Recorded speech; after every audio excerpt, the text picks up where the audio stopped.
We're back. See, and the music is still the same. Right. Okay, we're gonna take a break. You want me to say something else right now? Huh? You want me to say something else? Go ahead. I want to say also that Chicken never gave change out. When he showed me how to make the box, as soon as he got up in the book, I said, Chicken, first customer, we started working. I said, how much you gonna charge you? What's the price? He goes out. You don't worry about nothing, don't jinx nothing. Just work that side. I got this side. He gives me the shit side. He takes the good side. He gives me the side with all the drunks and people falling off the side of the bowl. Well, this was this side. He gets that side by the beach where people sitting relaxing. They got a bench. And next thing you know, he's making all the money. And I'm not making nothing. People not taking a chance on me. I was just a little young kid with a brand new white clean rig. He had the dirty rig. He had a little strap. It was more equipped. He's been doing this shit for a couple of years. So they got to know Chicken. And they said, Chicken, shine. People were actually lining up. The number guys, the fucking regulars, the school principals, anybody who was on vacation. A lot of people knew him. And if they didn't know him, they knew they liked his bop. They liked his look. They knew he was the real shine man. Right. And Chicken used to take care of business up here. Nobody else could really shine in his territory. They would chase guys off the ball, and he told me, Al, it's 15 cents, but you never give change. I said, what do you mean? He goes, nobody gets change. What don't you understand? I said, wait. I said, there's people up here that are the school teachers I know, and the guys, my friend's fathers. I said, I gotta, hey, Al, you want to make money? No change. I said, what if the guy gives $1? Keep $1. Tell him you ain't got no change. Dig in your pocket, smile, and say I gave you change to the last customer. See, folks, this is why when Al called me at 10:15, he said, can you make it out to Coney Island by around noon and meet me at Cha-Cha's? I jumped in that shower. Because this is exciting stuff. There you go. Let's take a break, and then we'll see what's happening at this location. So fun, folks. Let's shut our MP3 recorder right now.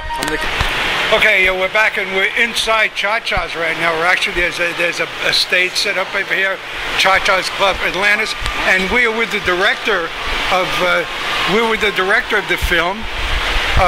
Director of the film Shoe Shine Chicken, and why don't you hold the and we're going to meet with the director, and we're stepping out again. I don't want to get too much into the wind here. We're coming out through the bar area, and we're going to meet with the director in a moment. I don't want to get too far into the wind. I don't want him to come. Al, can you bring him back?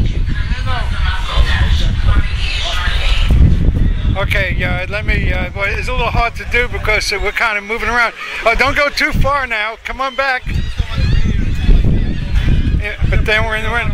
Okay, here we go. Your name is? My name is Fernando Cuestas. And you're the director? I'm the director of Shoe Shine Chicken, yes. And how did you come to this place today, and at what point are you in the film, and a little bit of your background? Any of that in any order? I'm a New York-based filmmaker, been making films for the past 12 years or so, just commercial and artistic stuff. And I heard the story from my friend Al and Eloise, who brought me into the project.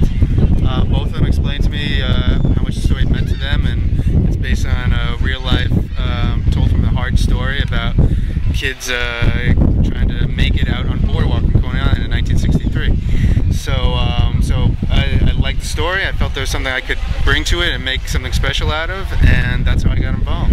And how long has this been shooting now? Because I saw a couple of quick things on YouTube. Again, Shoe Shine Chicken at YouTube. It sounded great. Some great music happening there. How long has this been in production now? Well, we started shooting probably last September, all the way through now. But they've been off and on like months where, because this is a very independent project, there's very little money involved. We're kind of like putting in our own time. So it's whenever we've been able to kind of like pick it up and keep it going and giving it its due time to make it, a special project, because that's how we feel about it. How do you go about finding the money for this sort of thing? Well, Brooklyn is, even though it's a large area, it's really tight knit.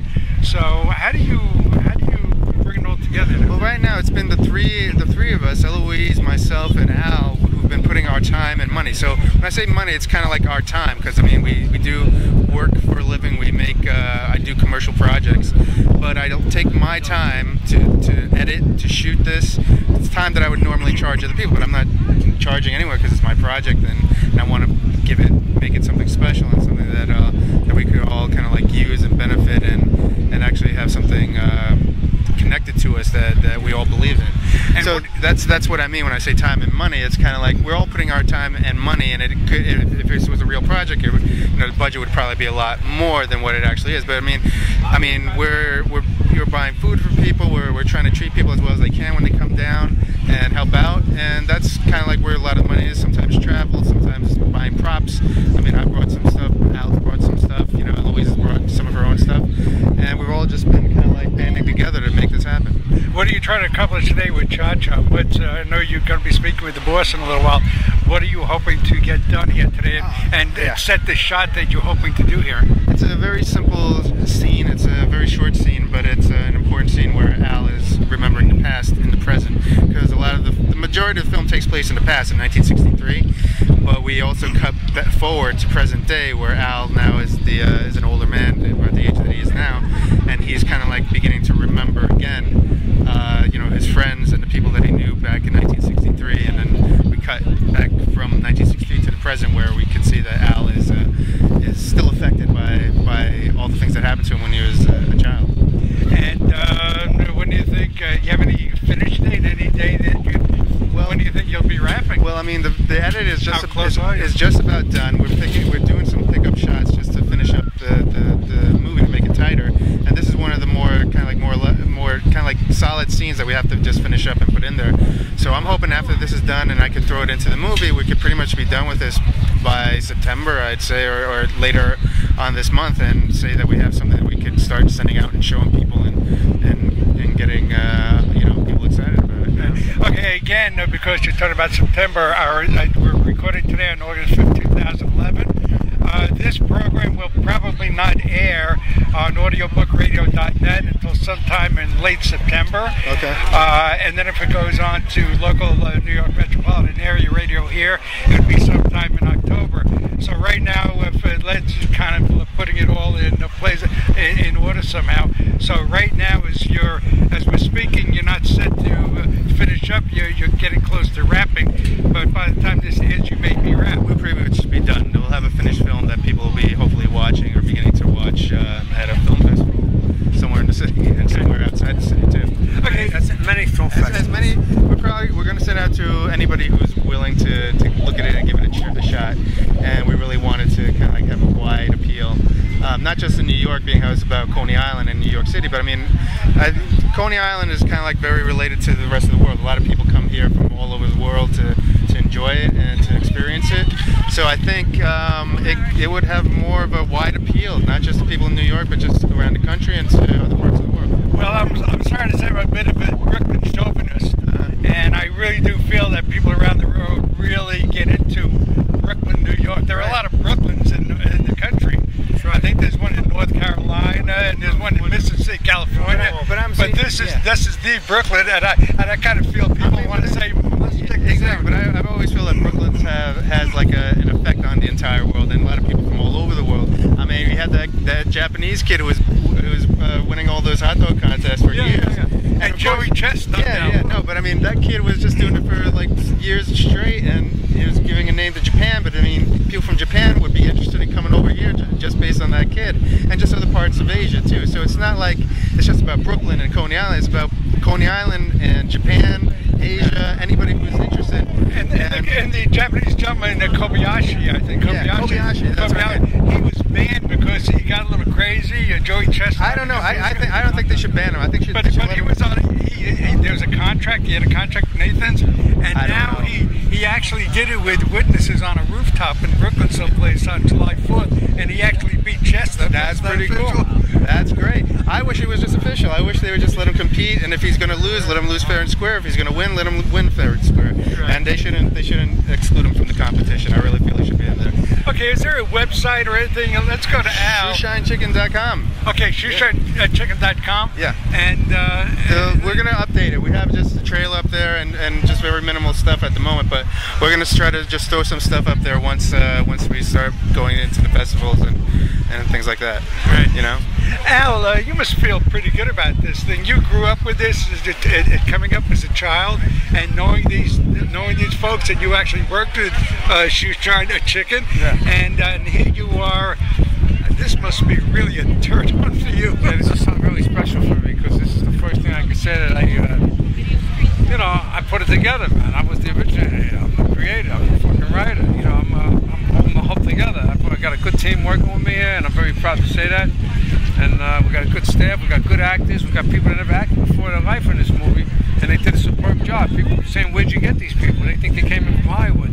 A couple of them came from agents. Some of them were just friends of friends, family members, and we put a nice package together of some fantastic acting and some writing. Me and Fernando wrote it together, and basically I wrote it, and then he put it in format for shooting purposes, so of course he's got to get writing credit too, and he's got a lot to do with this movie by making it happen, and so do I, and so does everybody else. Everybody else is doing what they could do.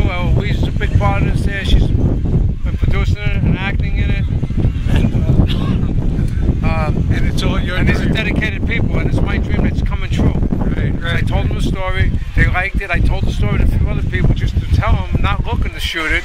And the more I told, the more people liked it. And I said, you know what? I'm going to shoot that baby. I'm going to put that thing into action and see what happens.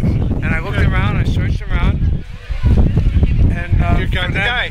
Fernando and Eloise Ayala were showing strong interest in it. I said, well, let's get strong with it. Let's get going. Okay, so I'm gonna shut the machine now, and you're going in to speak to somebody there, and then we'll take a break, and then we'll come on back and finish up. Okay, again, you're listening to New York City Faces, but we're not in New York City proper. We're in the city of Brooklyn. The real Brooklyn. Maybe I guess either the third or the fourth largest city in America. I think that's still the sign that shows up there. Yeah, pretty much. The third or fourth sign. And Brooklyn used to be its own city, and then by 200 votes, it got pulled kicking and screaming into becoming a borough of New York City. You were going to say? Yeah, I want to say also this was originally called the Brooklyn, the borough of churches. There was like 4 or 5 churches on every block, and you know what? There was bars to match the amount of churches.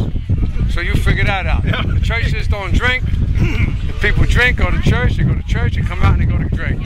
So this is a drinking America, man. This goes way back before Prohibition. People were making moonshine in the hills. This is it. And, okay. I'm still waiting. Okay, we're gonna shut down for a moment. So you were very kind enough to come out here, and we're glad to have you on board. Food is on me. You want a steak? You want a lobster? Right, Tell me what you want, and you got it, Herb. You're the man. You're coming out here and baking in the sun for us, and we appreciate you. I'm gonna take a lobster break. Here we go. Let's take a break.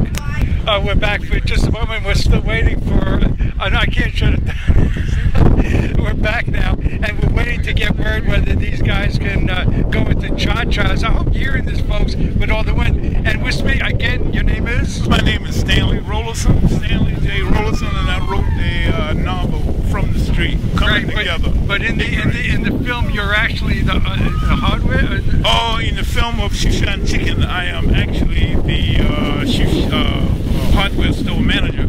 That Shushan Chicken came to rob daily for shoe polish. But you've got a backstory here. You're a Brooklyn native, right? Oh yes, yes. And you're a part of a gang. Oh yes. I grew up on Warren Street back in the early '50s, and that was between 3rd and 4th Avenue and Warren Street. And I'm a student. I went to John Jay High School, graduated, and I went to City College for a couple of years. But anyway, I went to George Westinghouse vacation. Yes. So that's where I grew up. So you're a gang guy. Well, I was a kid, and kids did things that they weren't supposed to do, but I was there. Did you beat up anybody notable? Oh yeah. Lots of guys got beat up by us. And the name of the gang again is? Soviet. The what? Soviet. Are they still around? The Soviet is this band. This man. I got beat up by the Noble Laws on Ocean Parkway one day. I was sitting there minding my own business with a friend, and I was not actually sitting on the bench. I was sitting on the back of the bench, the backrest, and 3 guys came over, and one stepped up to me, and I'm holding on to the bench, and this guy's roundhousing me 4 or 5 times, and then I didn't go down, I didn't pass out, I didn't go down, but then afterwards, one of the guys he was with calls him over, and he whispers something in his ear, and the guy comes over and apologizes. They had the wrong guy. Yeah. And then he gave me his card. The Noble Lords had a card, and the card had a crown on it, and that was the Noble Lords business card. And I think the Lords of Flatbush may have been